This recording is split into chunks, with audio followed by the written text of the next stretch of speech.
What's going on, folks? Welcome back into the garage. Today I'm actually going to take a quick break from our stand-up diesel and I'm going to bring out the mini bike, see if we can get it back up to speed. Maybe we can ride it.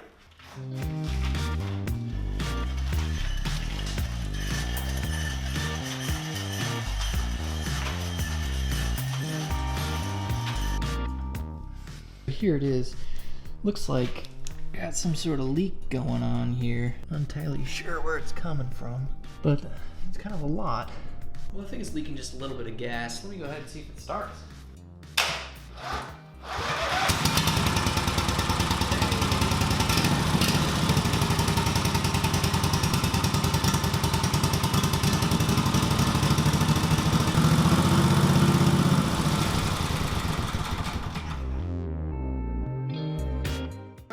I'm going to be putting on new shocks.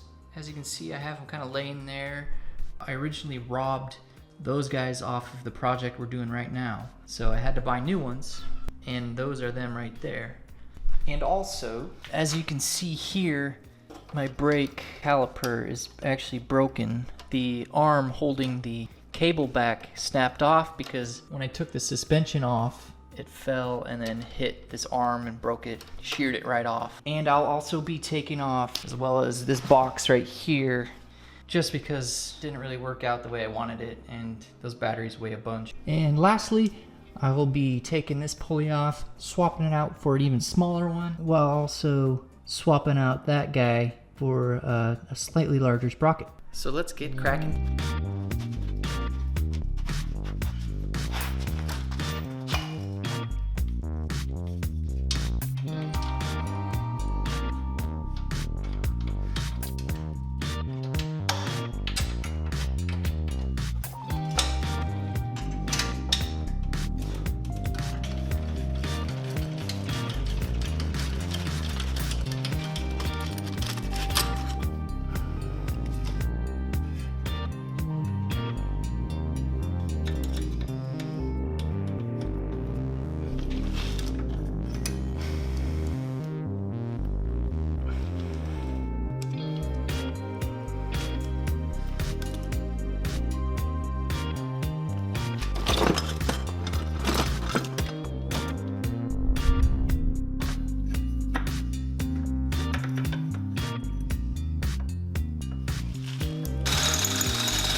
So here's where I'm at, guys. I was thinking about switching out the sprocket like I said earlier.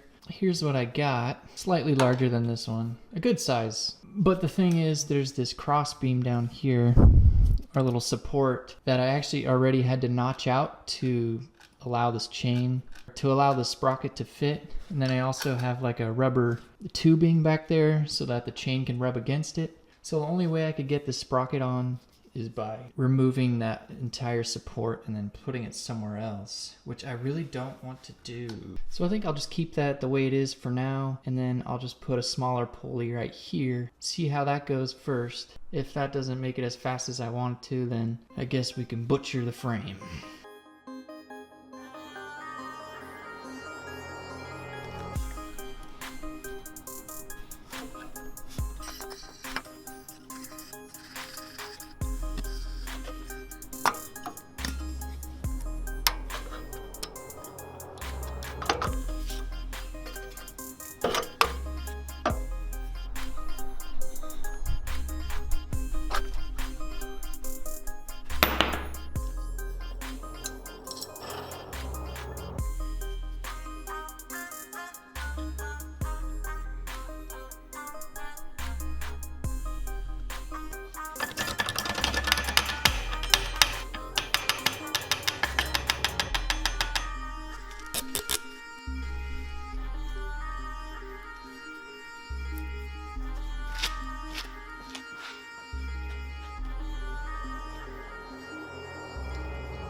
Well, I kind of cheated on you guys and went out and drove it without filming, and this happened. So as you can see, the belt is all chewed to bits. I was riding it and I felt something hit my leg, and sure enough, I looked down and the belt's kind of messed up. Besides that though, this is probably one of the most smoothest running vehicles I've made. It just toots right along. It's super quiet. Because of the belt, there isn't really much sound associated when you're driving. I think what I'm most likely going to do is switch this pulley around. As you can kind of tell, there's actually two different pulleys on this one unit here. So if I flip it, then this side's actually a little bit bigger. So I'm going to try that, and maybe I can screw around with this oil filter some more. I don't know why they designed it like this. It seems like such an intrusive design so close to the drive shaft here for an oil filter. But anywho, I'll get a new belt. I'll flip those pulleys, maybe chop that off and just plug it. I don't really know. But yeah, I'm sorry that I didn't film it while I was driving it, but I usually drive it first, make sure it's working before I get all the camera equipment ready to film it, just in case something like this does happen. But I think that is it for this episode. Join me in the next one, and hopefully we have that thing flying down the road. So if you enjoyed this video, please leave a like, subscribe, do all that good stuff. If you want to be featured, just leave a comment down below and I might just put it in the next video.